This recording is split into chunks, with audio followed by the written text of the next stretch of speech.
Welcome everyone to the latest edition of Talking Roadmaps. It's great to have you here, where we talk to everyone about the good, the bad, and the ugly of road mapping. I'm really pleased today to be joined by Steve Johnson. Steve, please introduce yourself. Well, I'm Steve Johnson. I am a founder at a group called Product Growth Leaders, where we do training and coaching for product management teams. I have been a consultant for 25 years, starting in the mid-90s with Pragmatic, and about 10 years ago, starting up my own boutique, if you will. And our focus is on simple methods, simple process, effectively agile product management. As with any YouTube channel, I've got to do the whole, please do like, subscribe, and hit that bell icon just to show us some love and kind of keep updated on how things are going. So let's dive straight into it though, Steve. What's the purpose of a roadmap? Well, the purpose of a roadmap is to imply that you can do more than is actually possible with the resources you have available, or so it seems. You know, roadmap is one of the most popular or most often requested documents from literally everybody, and yet nobody can seem to agree on what a roadmap is. And so I think the word roadmap is really helpful.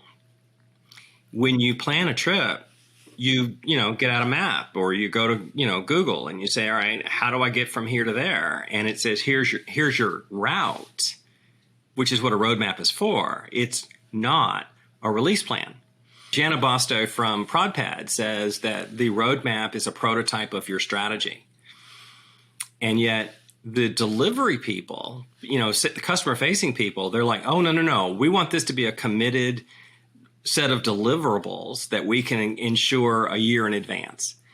And I had a meeting a while back that was particularly funny. They said, Steve, can you commit to this roadmap? And I said, yes, I can commit to this roadmap. We will do nothing more than is on this roadmap. And they went, oh, whoa, wait a minute. We need to have all these other things. And I'm like, well, then I can't commit to the roadmap.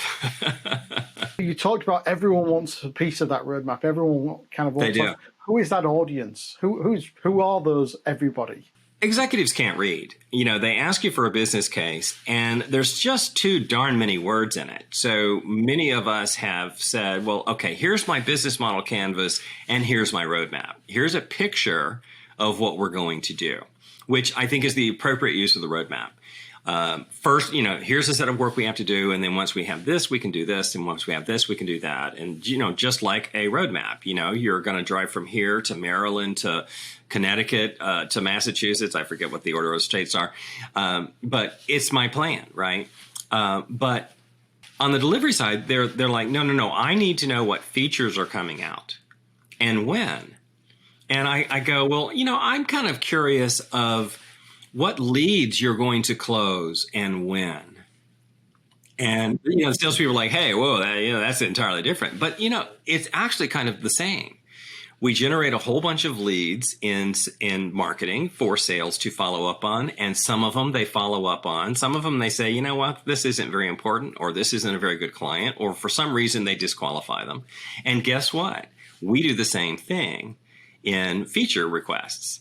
We get 1,000 feature requests. We've got a team that can do 50 of them. So we have to go through and lop off a bunch of stuff. But I think fundamentally, the roadmap wants to be, here are the initiatives or epics that is part of our overall plan. And yet sales in particular says, well, no, I want the roadmap to be something else. I want it to be a committed schedule. And development also says, I would like to see where we're going. And I don't want you to commit me to any sort of a schedule until I've had a chance to actually look at what you're talking about. Because I do believe that only the person doing the work can give you a reliable estimate on the work. And even then, it's questionable if they can really be reliable. Correct. I do remember one of my favorite dev friends said, this would take about a half a day. I'll be available in 6 months to work on, right? So even when they estimate, it doesn't mean starting tomorrow, right? And so when for instance, in a general rule is we no longer put dates in roadmaps. Dates belong in schedules. And yet, even with fuzzy dates like second quarter, each audience hears something different. I mean, development says, oh, delivery in second quarter means midnight on June 30. Maybe. They probably mean they just checked the code into the repository. Now Q&A need to do their work, and we'll get it sometime in Q3. Right. And then marketing says, well, gosh, second quarter, that would be when I come into work on April 1st. Right. And then salespeople somehow feel like they need, second quarter for them means we have to start building pipeline in first quarter. So I'm going to need a whole set of sales enablement tools starting on, February 1st or something like that. The roadmap does not have dates, I think is the big idea. And it says this is the sequence of events we have to go through. What other people are calling a roadmap can only be produced after we have done project scheduling, because other people are calling a release schedule a roadmap, and they're using the wrong terms. And I'm crazy about terms, by the way. I mean, when I went to college, marketing was strategy. And then when I joined business, everybody said, oh, how are you going to market this? Meaning promotion. Some companies call it a product owner, some call it a product manager, some call it a product marketing manager. So words are really important. And the most common misuse I see is people referring to a roadmap when they need to be referring to a release schedule. We're asking the roadmap to do too many jobs. We're asking it to give that certainty of timing and date and provide direction. And what we generally end up doing is making something that does both things badly. Exactly. It's kind of like a sofa bed. It's a bad sofa and a bad bed. Yeah. So, okay, we talked about who's looking at it, who owns it, who maintains it. Whoever is responsible for the product strategy, which is itself a whole other conversation, I'm sure. I did see some survey data the other day that suggests that 60% of product managers don't have a strategy, which means we're just, keeping on. We're just continuing whatever trajectory we were on. But what I've seen evolve over the last few years is particularly interesting, that product management for 25 years that I know of has been a strategic role, a business role. And even in the early days of Agile, when the creators of Scrum were describing the product owner role, they were describing a business role. And yet now we see most product owners are actually what we used to call business analysts. They're Jira ticket writers without strategy, right? So there's actually like three roles. There's a strategy role, there's a release planning role, if you will, the product owner role, and there's a go-to-market role that I like to call product growth. A lot of companies call it product marketing managers. But for me, the goal is to grow the product we now have. And yet we need somebody else thinking about, well, what's the next product we ought to have? Product management has always, and I will maintain that it is a strategic role. But one of the things I've kind of commented a few times recently is, why are there so many product managers? And I think it comes down to because it's shifting to be a bit more tactical in many organizations. I was on a panel of consultants a few years ago, and the question from the audience was, what is the scope of product management? And I had just done my, strategy, planning, growth thing. And the last consultant said, oh, a product manager's job is to do everything that no one else wants to do. And I think that's kind of the essence of your point is, we didn't hire a project manager, so somebody needs to do that. Hey, product manager, would you please do that? And we don't have any UX designers. Hey, product manager, why don't you do that? Hey, we didn't hire any sales engineers for our B2B products. So, hey, product manager, could you do that? And I don't know what these product managers were doing before, but I've never been in a role where I had any extra time. And it seems like most product managers are so busy helping understaffed or underskilled teams that they often have little time or no time to do what you and I would call product management, product strategy. Spend the time in touch with the market, understand it, and then say, what the heck are we going to do about it? Exactly. I like to describe to somebody who is looking to be a product manager as the product manager is really a problem manager. They're looking for problems in the market, or if you don't like that word, friction in the market. When a buyer has friction trying to buy our product, that's an opportunity for us to optimize. When a user has friction using our product, we need to understand that, and so we can, build a solution to that. But I'm amazed at the number of product owners, or really even product managers of whatever role, have had zero customer experience. So how in the world are you going to prioritize for business value? How in the world are you going to represent the business in the market in your meetings with development if you're not allowed to talk to customers? And I talked to somebody just the other day. He said he'd been at the company for 4 years and have never met a customer except on a sales call where he was told to just be quiet until he was called on. What about other related artifacts like vision, strategy, objectives? How do they link into the roadmap? Well, I think that's one of the things that I've certainly seen from Bruce McCarthy that I strongly applaud, that if a roadmap is a vision document, as I think it is, then we should have the vision on the roadmap. One of the examples I use in my training class is the Apollo program, which is a really funny analogy to use because none of the people in my class was born when the Apollo program happened. But in 1961, John Kennedy said, we're going to go to the moon. And it was kind of interesting the way he put it. We're going to send a person to the moon and bring him back before the decade is out. So, wow, here's a vision that is like pretty good. I mean, it's got acceptance criteria. You got to bring him back. And it's also got a time frame, within a decade. And so James Webb, I think this is right, who we now know for the telescope that's been deployed.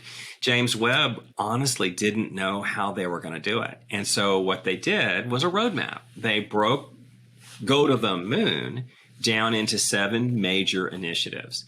First, we're going to have to get a rocket to leave the Earth. I mean, when is that going to happen? And if you've watched any history, I mean, when he made that announcement, I don't think we'd actually gotten a rocket into space yet. And so they broke it down into 7 initiatives. And guess what? We can't begin the second one until we've succeeded at the first one. And we may have to do it multiple times. And nobody had any idea how long those missions would take. And one of the engineers, or actually, I think he was the program manager, said, we were over budget. The reason we were over schedule and over budget is we were doing things that had never before been done. And budgets and schedules are based on experience with previous work. And I find in many of the organizations we work in, the team that's doing the work is not experienced doing that kind of work. And we don't take that into account hardly at all. So I've taken you far afield, but things that belong on the roadmap, yes, definitely a vision statement. I think we're all agreed that the now next beyond or now next future timescales are the way to go instead of quarters or months. And then one other thing that Bruce McCarthy calls out in his book is this information is subject to change. I have a friend whose development team got COVID and went to the hospital, the whole team in the hospital with COVID. And the leadership team was like, do you think this is going to impact our schedule? Yeah, I'd say it probably is. Companies talk about carrying risk, for example, quite often as well. And that's an example there. It's like, and they just assume that means it's still all going to be all right on the night. We're going to deliver. We're just going to carry it, but it'll never actually happen. But there's tons of risk in everything we plan and that kind of direction we put in our roadmap. Again, the roadmap is such a powerful example because I can make a plan, but then, maybe I don't leave at 9 o'clock. Maybe I leave at 7 o'clock because I want to beat the commuter traffic. But oh gosh, maybe I encounter traffic or an accident, and the whole road is shut down. I mean, there are so many things that can go wrong in a journey that either we lie to everybody and say, all right, we're going to give you a 300% estimate. Or we just say, hey, this is our plan. We're going to adjust it as reality hits. And I honestly think this is one of the real benefits of Agile is it says, you know what? We're going to work for 2 weeks. We'll show you where we are. If we need to adjust, we can. We're going to work 2 more weeks and we'll see where we are. And I have my whole career said I would rather ship what's ready on a date than ship what's ready whenever it's ready. And so many organizations still seem to have a waterfall orientation of, no, we have a fixed scope and a fixed date. And they have no recollection that we've never succeeded at that, right? So again, a roadmap is a way of saying, here's what we're working on now. Here's what we're working on soon. Here's what we're working on next. It's interesting because I was actually training a team just this afternoon, in fact, and saying the same thing to them, but getting a bit of, they were pushing back, saying, oh, my customers, my managers, my sales will never accept it. I said, in my experience, sales are the ones who will fight the hardest against it. The customers will generally look at it and say, oh, okay, that's more honest.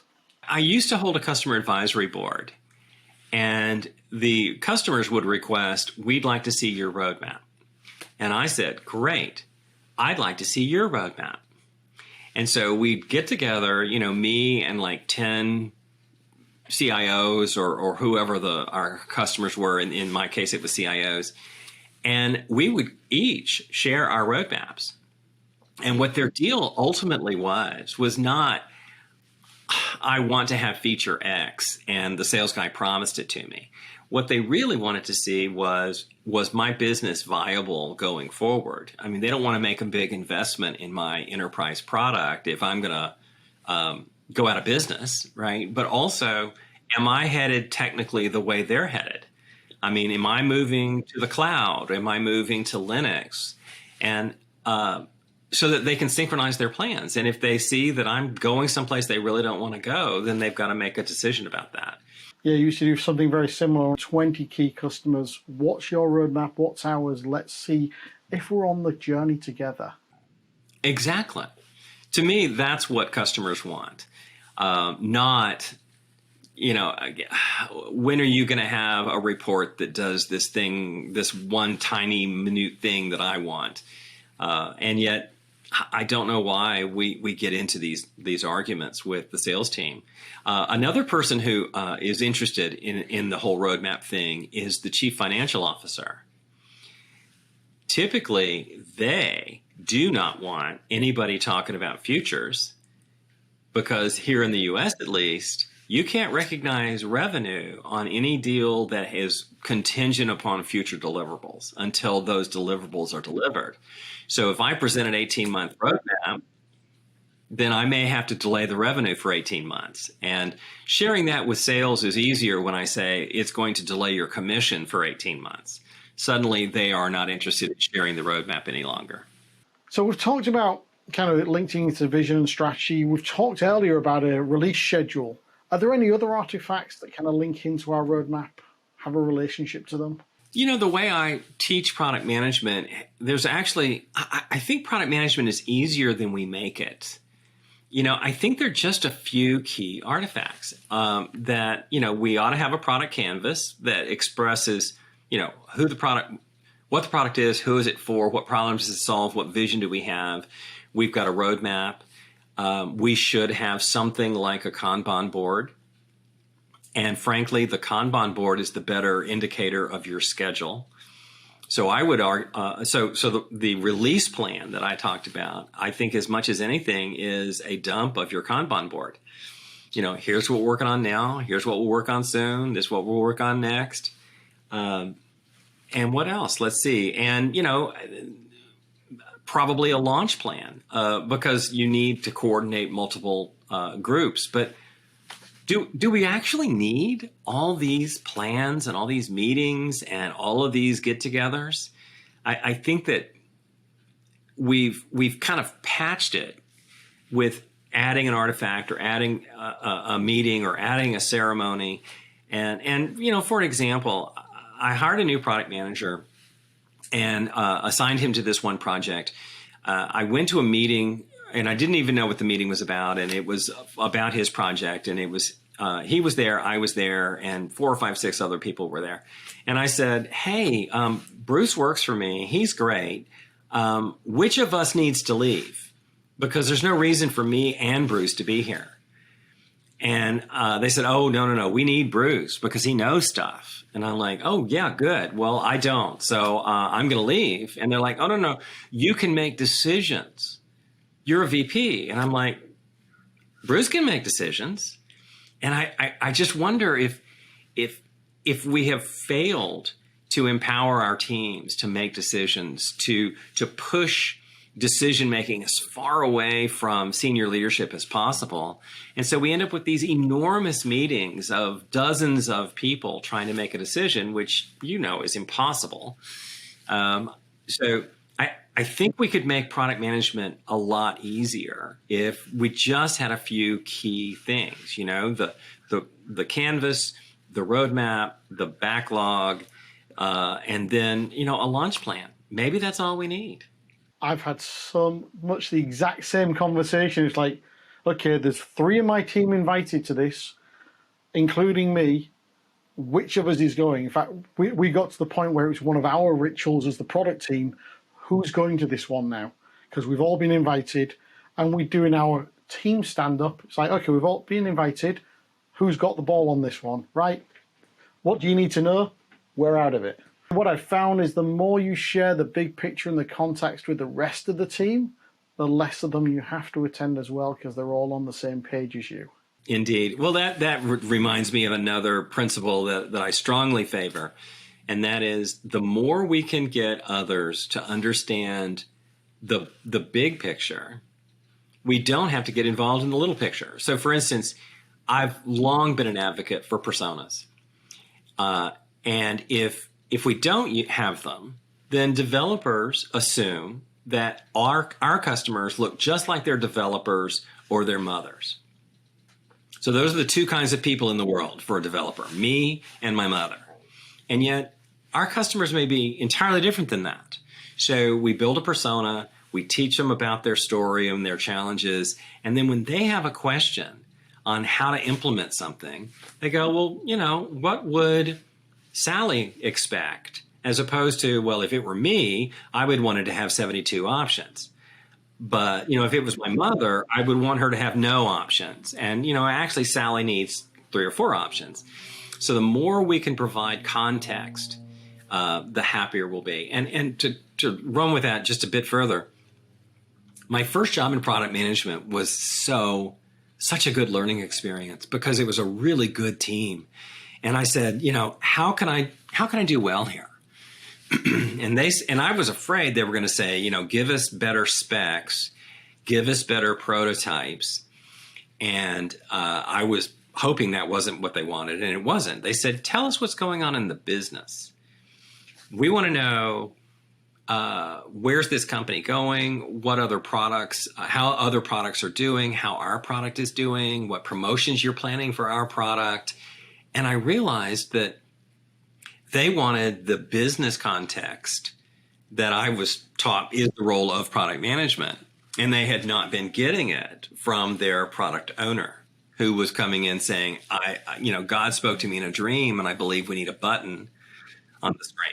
I think so many organizations think that development is factory work, that we just sit here and punch out JIRA tickets. And my friend Rich Marinoff said, product management and development is like parenting. We build this thing that we love and that we're proud of and that we hope does well and goes off to college and, has a good life. I mean, we're super excited about the health of our product, and no one else in the organization really looks at it that way. But again, the more context you can provide to your team about what's going on with their child, the better off you'll be. You don't. So if you have an engaged, empowered team and provide them with context, you don't have to give them all the detail. If what you have is factory workers who say, don't bother me with all that context, just tell me what you want to build, you have to give them specs. The one problem I have with the metaphor of raising a child is at some point I'm probably going to kill this thing. And so I more think about it as rearing cattle, because I'm rearing it. I care about it, and I'm going to sometime take it to market, or I might even slaughter it. But, because that's the right decision for the business, maybe. Well, I had not thought of that aspect. So yeah, that is a very big difference. It's one that's been bothering me for a few years, because I've talked about it being cradle to grave, my baby as a product. And then I thought, hold a second, I don't want to outlive my baby.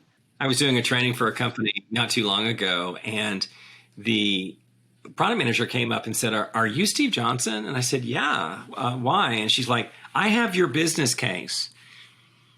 And it had gone like through 4 or 5 product managers to get to her. And she's like, I've just been following your business case from years ago that you wrote, which was a little bothersome, but still, it was not like I stayed with my product all that time. There are other caretakers. Metaphors always, at some point there, you always find that there's a little challenge with the metaphor, which is one of the things I think about roadmap.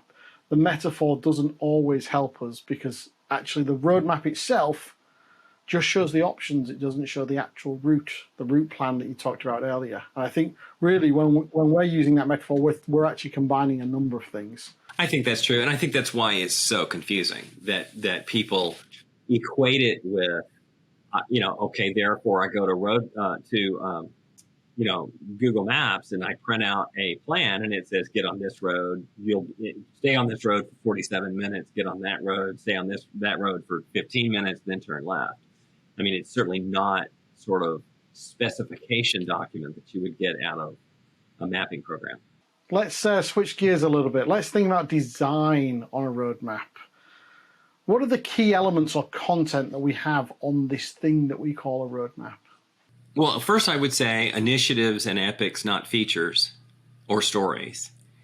I would, and I did mention, subject to change without notice. Vision is good. I wonder if it wants to have the name of the executive sponsor. Like, if you have any questions, go talk to that person instead of, calling me. Another one would be audience. I think you do have different audiences and therefore need different roadmaps, which is why having some kind of automation is pretty helpful. Are there any particular tools you like using? Before the software existed, I was still using either PowerPoint or Excel. I could do an awful lot in Excel by using pivot tables and such. And of course, that is one of the problems in product management is you do your roadmap in Excel, I do my roadmap in PowerPoint. We both present to our senior leadership going, do you guys work for the same company? This inconsistency of our deliverables I think, reflects poorly on our professionalism. There are certainly 2 or 3, 4 really strong players today. And in particular, I think it's ProdPad that I saw the other day has the ability to publish to your website multiple flavors of your roadmap so that you've got real-time information. So the sales guy can say, hey, here's the roadmap. Slack's roadmap is in Trello, and it's publicly available, which I think is somewhat nervy. We can put our roadmap on the web. I hope you like what the roadmap says. So I think enterprise salespeople would say they would want that, and then they would see it, and they'd say, oh, I don't want everybody to know that. And maybe you don't want your competitor to know where you're going either. I think in B2B, we tend to be overly secretive, and I think maybe in B2C, they are not quite secretive enough. I remember seeing one where the objective had a question mark on the end. It was something like, would changing some aspect of the product, I forget which, increase retention? Question mark. And so they were putting in, major experiments in their roadmap, not just major design and development directions. We've kind of figured out what's on there. Are there any particular best practice or bad practice or anti-patterns that you think of on a roadmap? Well, I do see a lot of bad behavior in road mapping. I see features rather than themes or objectives or trends. I see features and I see date commitments. And no matter how many times you say it, if you put a date and a feature on the same document, you have made a commitment. The other one is what's becoming kind of a famous quote for me is we allocate 100% of our resources to the roadmap and then plan to use the other 100% of our resources for special situations. We can only do what we can do. I mean, this is the essence of agile. We're going to work on the top priorities now, and then next week we'll work on the top priorities then, and who knows how well that's reflected in the roadmap, which is why we talk about themes and initiatives and objectives. So in terms of anti-pattern, having features and dates on a roadmap is never a good idea. Let me quote Mark Twain. Stick to the truth. It's easier to remember. So when you're putting together a roadmap, what do you know to be true? And leave your hopes and dreams in a different document. Whose advice on road mapping do you listen to? I'm a big believer in Bruce McCarthy and the team that he worked with to write their book on road mapping. I also follow Rich Mironov and John Cutler. And of course, the various presidents of the road mapping tools companies. If you had to distill your philosophy on road mapping into one or two sentences, what would it be? A roadmap is a plan, not a commitment. It shows you how we will achieve our vision. Is there anything else about road mapping that I should have asked you? I think people are asking too much of a simple document. They want it to be the answer to all questions. It's a magic document that people think will shorten the sales cycle and improve the visibility in the market and a myriad other reasons. And a roadmap's pretty straightforward. It's how are we going to achieve our vision? Here's your chance, Steve. Give us your pitch for product growth leaders. We started Product Growth Leaders a few years ago because largely we couldn't find a community for experienced product managers. We found a lot of newbies and wannabes. These people say, oh, we've got 20,000 people in our Slack channel. And you're like, no, you've got 2,000 who have ever returned the second time. And all of them say, how do I get a job in product management? So all these boards that I have gone to and LinkedIn groups and all these places, I find a bunch of wannabes or newbies. And yet I knew there was a body of experienced people who wanted to talk to one another. So we started this community, and as we worked with teams, we found out that they needed a different kind of training. And so over the last few years, we've developed applied coaching as training. And we now offer a class on strategy, we offer a class on planning, and we offer a class on growth. And each class is 90 minutes a week. Learn one thing, use it with your product, and then next week we'll learn something new. Because what we found is if you don't use a technique within a week, you forget the technique. So Product Growth Leaders does training and coaching for product teams on how to do product management correctly. Steve, it's been absolutely wonderful talking to you today. Really just want to thank you for your time.